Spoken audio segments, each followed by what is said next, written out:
So Israel's war cabinet is divided. But what about the people of Israel? Do they want to go to war with Iran?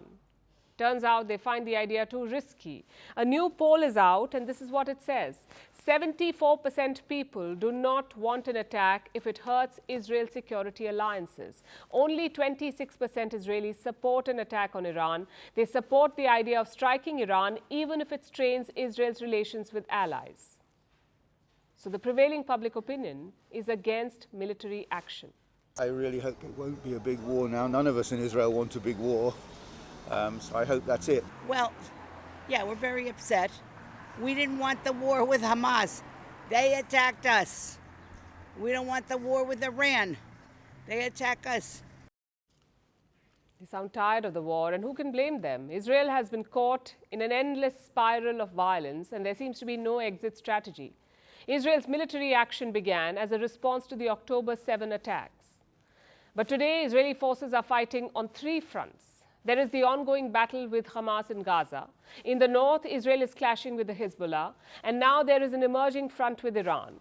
When a country goes to war, most citizens rally around their leader, but Israel's leader is deeply unpopular at home. So despite the war, or perhaps because of it, we've seen repeated protests. The latest instance was last Saturday, just before Iran's military and drone attacks. This is what the streets of Israel looked like, with thousands of people rallying against their prime minister. We've been saying for a long time that our prime minister cannot be trusted, and evidence have accumulated and are now cluttering, and our country is near the abyss. I come here to a demonstration against the Prime Minister, Mr. Bibi Netanyahu. We want to change. We want to keep our democracy.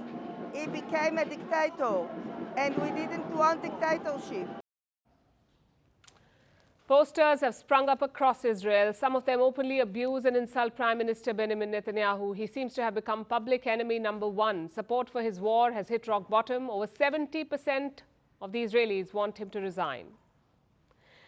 There are three reasons driving this sentiment. The first one is linked to the October 7th attack. It was a big intelligence failure. But Netanyahu refuses to take responsibility for it. Although a lot of Israelis see it as his failure. This includes supporters of Netanyahu's Likud party. Last year, they were asked about this in a survey. 69% of them said that Netanyahu should take responsibility for October 7. And these are his party supporters. Reason number two is the status of the hostages. When Netanyahu declared war on Gaza, one of his big goals was to bring back the Israeli hostages taken by Hamas. More than 250 of them were taken on October 7th. It's been 6 months of fighting. And still, about 130 hostages remain unaccounted for. At least 30 Israelis are presumed dead, 34. The families of these victims have been demanding answers, and they haven't got any. We need more effort. We actually need to do more things in order to release them, because apparently what we're doing is not enough. Reason number three is perception. How is Netanyahu viewed by the voters? Many Israelis feel that he's selfish. That's the finding of a recent study. It was published by a university in Jerusalem. From October 2023 to January this year, they gathered the opinions of voters at various points in time. They asked them about Netanyahu's war and the decisions that he's taken as prime minister.